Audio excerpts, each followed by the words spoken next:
Magandang umaga po sa inyo. Ako po si Doktora Elena Santos. Ngayon po, mayroon akong napakahalagang sasabihin sa inyo. Sandali lang po, itigil niyo muna ang ginagawa niyo at pakinggan niyo akong mabuti. Kasi po, itong video na ito pwedeng magbago ng buong buhay niyo at ng pamilya niyo habang buhay. Lolo, Lola, alam niyo po ba ito? Sa ating bansa, sa mga 80 anyos pataas, halos kalahati ay may demensya o pagkalimot. Ibig sabihin, sa 2 matatanda, isa ay siguradong tatamaan. Hindi rin po ligtas ang mga 70 anyos. Sa mga 65 pataas, isa sa 10 ay nagkakaroon na ng demensya. Pero, meron pa pong mas nakakatakot na katotohanan.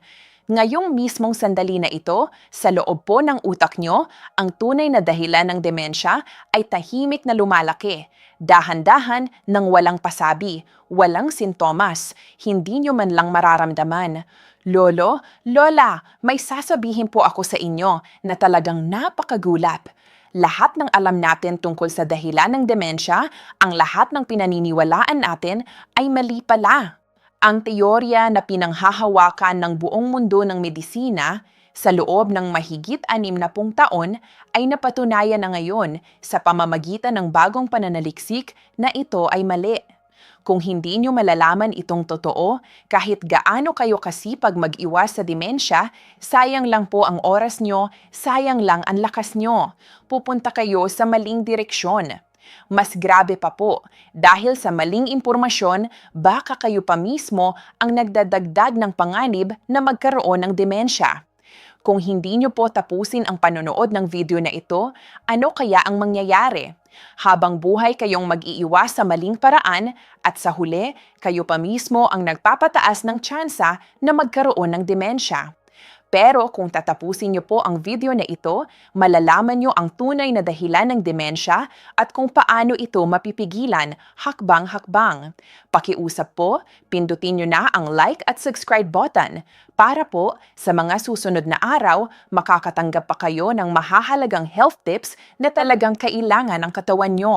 Itong mga importanteng impormasyon, kapag napalampas, mahirap na mahanap ulit. Ang pag-subscribe po ay maliit na hakbang pero malaking proteksyon sa inyong kalusugan. Sige po, ano nga ba ang tunay na dahilan ng demensya? Ano ba talaga ang tahimik at walang awang sumisira sa utak natin? Sasabihin ko po sa inyo, dahan-dahan ang nakakagulat na katotohanan. Kayo pong mga nanonood ngayon, talagang maswerte kayo. Itong impormasyon na ibibigay ko, hindi nyo madalas marinig kahit sa ospital. 5 minuto na lang po, pakinggan nyo akong mabuti. Ipapangako ko na itong oras na ito ay magiging isa sa mga pinakamagandang desisyon na ginawa nyo sa buhay nyo. Lalo na po sa mga 55 anyos pataas, mas pakinggan nyo akong mabuti. Kasi po, sa edad na ito, mas mataas ang tsansa na magkaroon ng pagbabago sa utak. Kahit po wala kayong sintomas ngayon, hindi pwedeng magpabaya.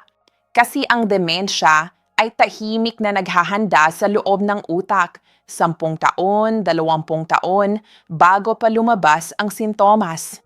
Mga kababayan ko, sa loob ng 60 taon, may isang teorya na pinaniwalaan ng buong mundo ng medisina. Ito po ay tinatawag na beta-amyloid hypothesis. Ang sabi nila, may isang protein na tinatawag na beta-amyloid na hindi normal na natitipon sa utak at pinapatay nito ang mga nerve cells. At ito daw ang dahilan ng demensya. Sa eskwelahan, sa mga conference, sa mga laboratorio, lahat ay matibay na naniniwala na ito ang dahilan ng demensya. Kaya po, ang mga researchers sa buong mundo ay nag-focus sa teoryang ito. Bilyon-bilyong piso ang ginastos. Ang mga malalaking pharmaceutical companies ay nag-unahan sa paggawa ng gamot na mag-aalis ng beta-amyloid. Mahigit 20 taon, paulit-ulit na pananaliksik. Pero ang resulta po ay nakakalungkot. Mahigit 2,000 klinikal na pagsusuri ang sunod-sunod na nabigo. Wala ni isang gamot ang nagpakita ng tunay na epekto sa mga pasyente ng demensya. Lahat ng pera, oras at lakas ay nasayang lang. Para po itong naghuhukay ng kayamanan sa lugar na walang kayamanan sa loob ng maraming dekada. Sa karanasan ko bilang doktor, nakita ko mismo ang mga kakaibang kaso na hindi sumasang-ayon sa teoryang ito. May isang lolo, 50 anyos, ang pangalan ay Mang Pedro. Sa pagsusuri niya, ang beta-amyloid level ay sobrang taas. Base sa teorya, dapat malala na ang demensya niya. Pero nakakagulat po dahil normal pa rin ang isip niya. Marunong pa siyang maglaro ng dama, nakakabasa pa siya ng diaryo, naaalala niya pa ang pangalan ng mga apo niya. Mayroon ding kabaligtaran. Si Mang Antonio, 68 anyos, na ang beta-amyloid level ay hindi naman mataas. Base sa teorya, dapat ayos lang siya. Pero ang lolo na ito po ay hindi na nakikilala ang mukha ng pamilya niya. Hindi na niya naaalala kung kumain na siya. Hindi na niya alam kung sino siya. Sobrang sakit po sa loob ng pamilya niya. Noon po, sinasabi lang namin na exception lang ang mga kasong ito.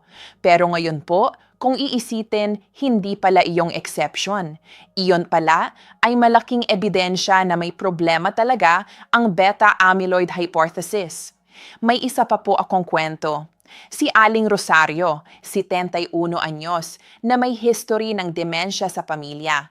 Regular nang pinapacheck ang beta-amyloid level niya at lagi namang normal. Kaya panatag ang loob ng pamilya. Pero isang araw, biglang lumitaw ang grabeng pagkalimot. Nag-focus lang sila sa beta-amyloid, kaya napalampas ang tunay na dahilan.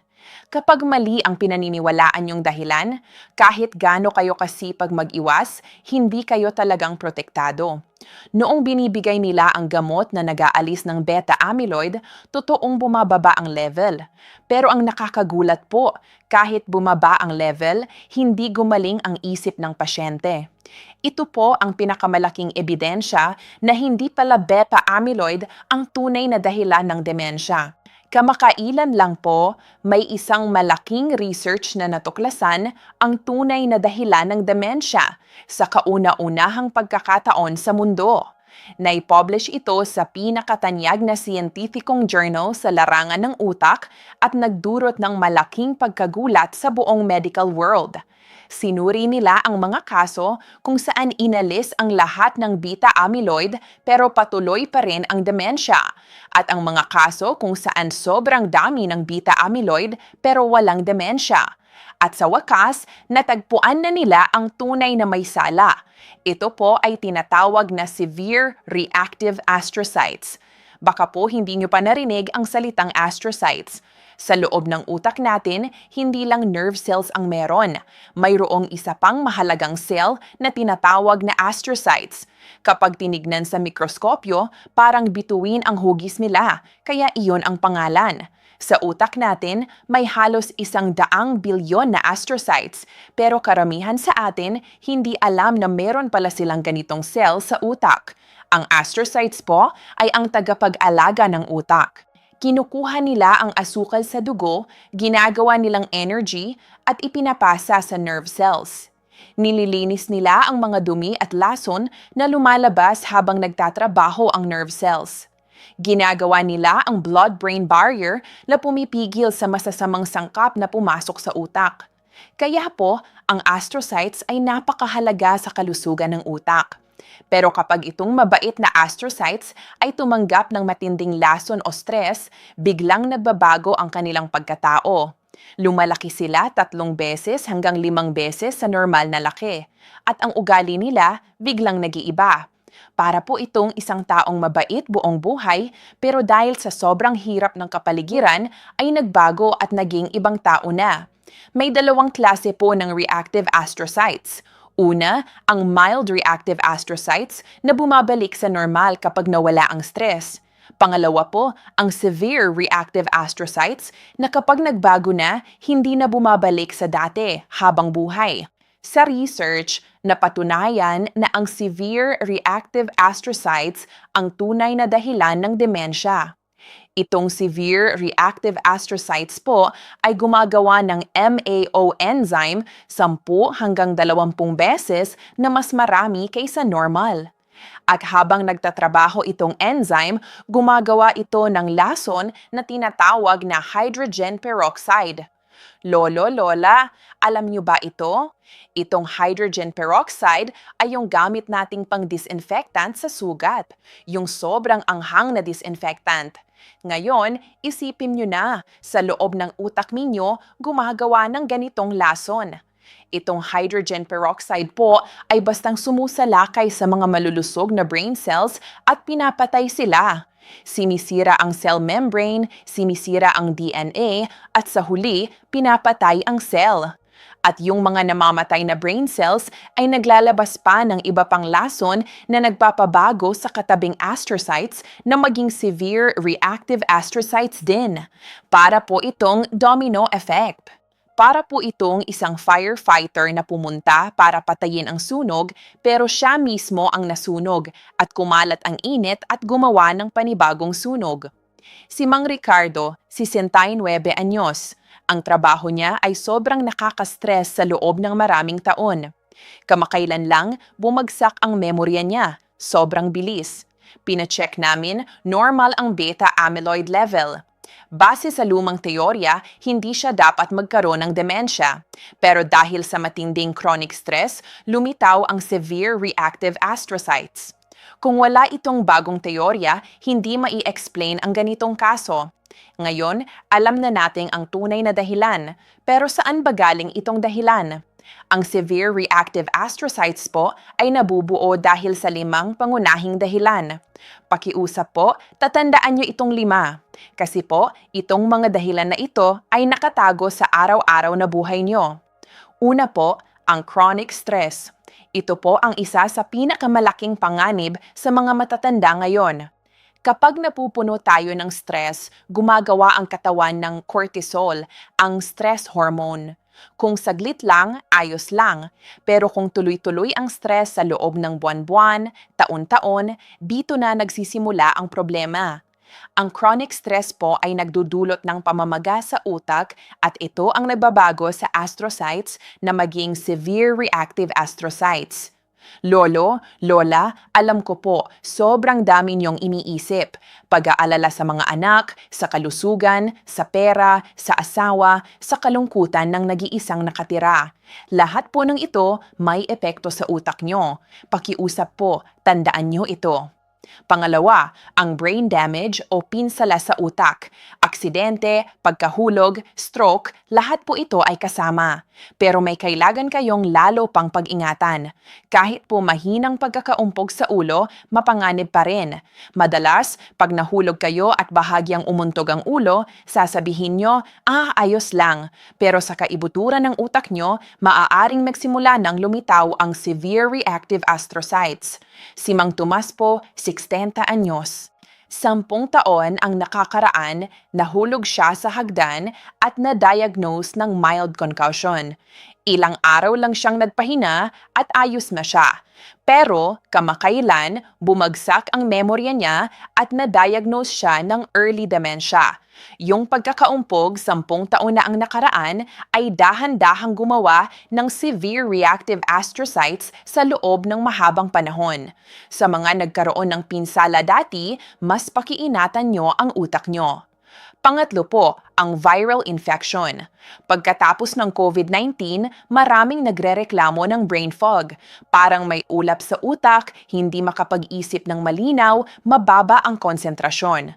Hindi naman po kailangan na pumasok ang virus mismo sa utak para magkaroon ng problema.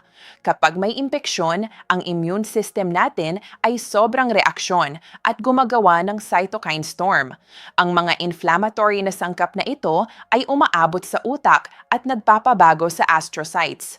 Kahit bahagya lang ang COVID na natamo nyo, hindi pwedeng magpabaya pagkatapos. Pang-apat po, ang toxic substance exposure. Ang air pollution, fine dust, heavy metals, plastic, chemical, pestisidyo, lahat po ito kasama. Lalo na ang fine dust, sobrang liit, dumadaan sa baga, papunta sa dugo at sa wakas sa utak. Ito po ang isang dahilan kung bakit ang mga lolo at lola na nakatira sa Manila at iba pang malalaking siyudad ay mas mataas ang risk ng demensya. Mag-ingat din po sa plastic containers. Kapag inilagay ang mainit na pagkain sa plastic, ang BPA at phthalates ay tumutulo sa pagkain at nagdudulot ng lason sa utak. Mas maganda po, gumamit kayo ng glass o ceramic na lalagyan.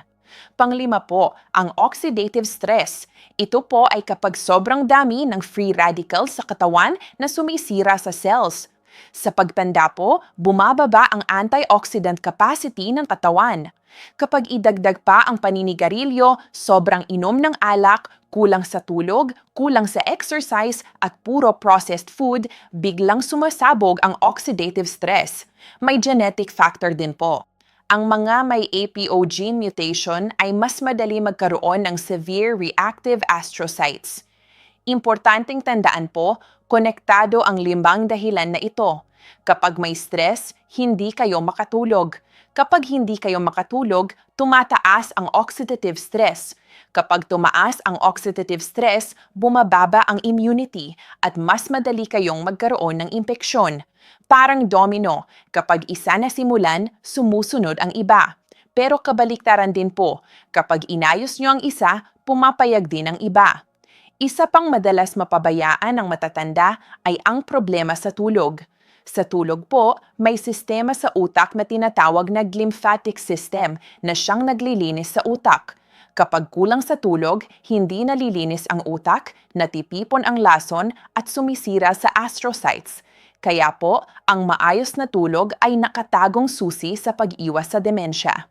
Sige po, paano natin mapipigilan ang severe reactive astrocytes? Base sa scientific evidence, may 10 paraan na talagang epektibo. Itong mga paraan na ito po, simulan nyo na ngayong mismo. Una, ang stress management.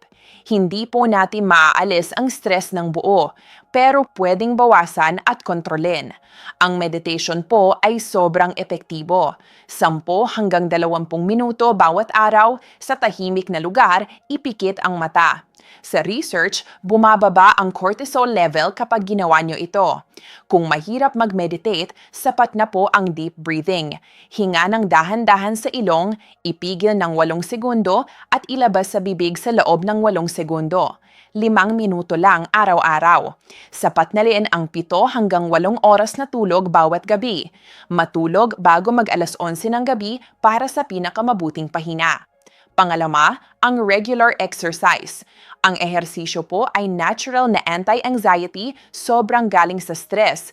Nagpapadami rin ng dugo sa utak, kaya sapat na oxygen at nutrients sa brain cells. Ang brisk walking, light jogging, swimming, mga aerobic exercise, 5 araw kada linggo, 30 minuto bawat araw. Ang strength training din po, 2 beses kada linggo. Sa bahay lang, squats, push-ups o plank, sapat na ito. Pangatlo, ang antioxidant foods. Para mapatay ang hydrogen peroxide na ginagawa ng severe reactive astrocytes, kailangan ng matinding antioxidants. Ang duhat po ay isa sa pinakamagandang antioxidant fruits. 1 tasa kada araw, sapat na.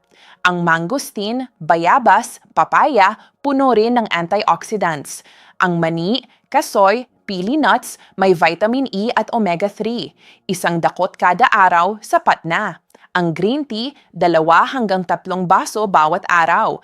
At ang luyang dilaw, ang curcumin nito ay sobrang lakas laban sa pamamaga sa utak. Pwede sa pinola, nilaga o turmeric tea.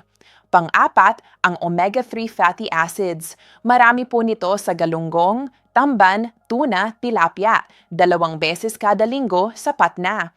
Kung mahirap kumain ng isda araw-araw, pwede ang omega-3 supplements. Pero kung umiinom kayo ng blood thinner, magtanong muna sa inyong doktor. Panglima, ang pagpigil sa paninigarilyo at pag-iinom ng alak. Ang sigarilyo po ay direktang nagpapalala sa severe reactive astrocytes. Kung mahirap tumigil bigla, dahan-dahang bawasan. Ang alak naman po, sa lalaki, 2 baso lang kada araw. Sa babae, 1 baso lang. Iyan po ang limit. Pang-anim, ang pag-iwas sa lason.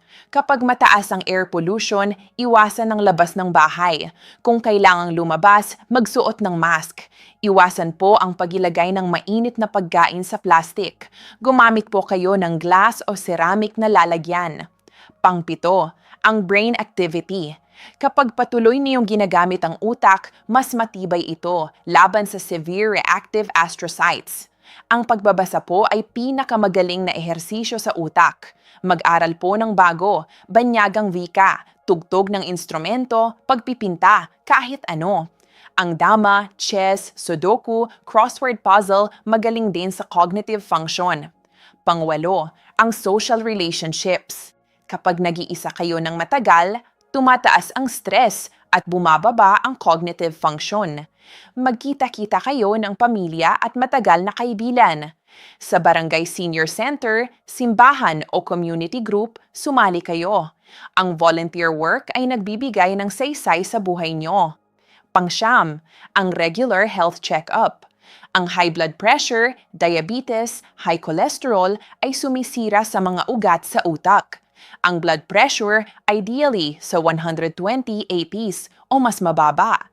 Ang blood sugar fasting mas mababa sa 100. Ang total cholesterol mas mababa sa 200. Magpa-check up po kahit 6 na buwan minsan. Pang-upo, ang supplements para sa kulang na nutrients. Ang vitamin D, 1,000 hanggang 2,000 IU bawat araw. Ang vitamin B12, lalo na sa matatanda, madaling kulang at kapag kulang, nagdudulot ng pinsala sa nerves. Ang CoQ10 ay nagpapaganda sa mitochondria function at binabawasan ang free radicals. Hindi po kailangang gawin ng sabay-sabay ang lahat. Simulan nyo sa isa. Kung 3 lang ang pwede nyong simulan, ire-recommenda ko po ang stress management, regular exercise, at sapat na tulog. Iyan lang 3, malaking pagbabago na sa kalusugan ng utak nyo. Mga kababayan, ngayon na po, nalaman natin ang sobrang importanteng impormasyon. Buudin natin. Una, ang beta-amyloid hypothesis na pinaniwalaan sa loob ng 60 taon, mali pala. Pangalawa, ang tunay na dahilan ng demensya ay severe reactive astrocytes na gumagawa ng hydrogen peroxide na sumisira sa brain cells. Pangatlo, ang chronic stress, brain damage, viral infection, toxin exposure, at oxidative stress ay 5 dahilan ng severe reactive astrocytes.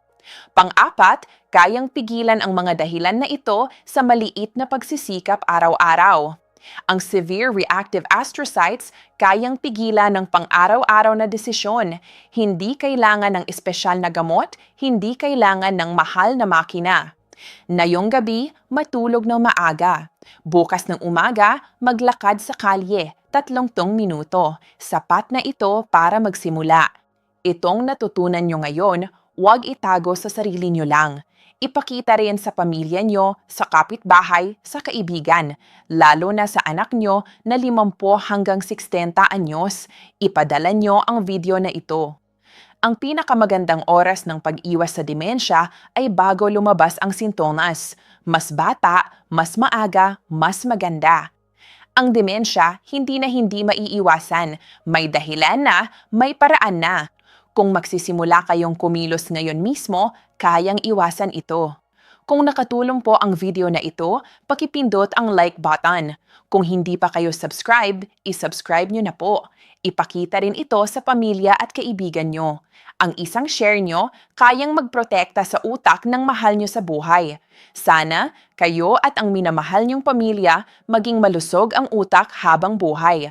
Salamat po. At tandaan nyo, ang malusog na utak hindi regalo, kundi ginagawa ng pang-araw-araw na desisyon. Mula ngayon, punuin nyo ang araw nyo ng mga desisyong para sa utak nyo.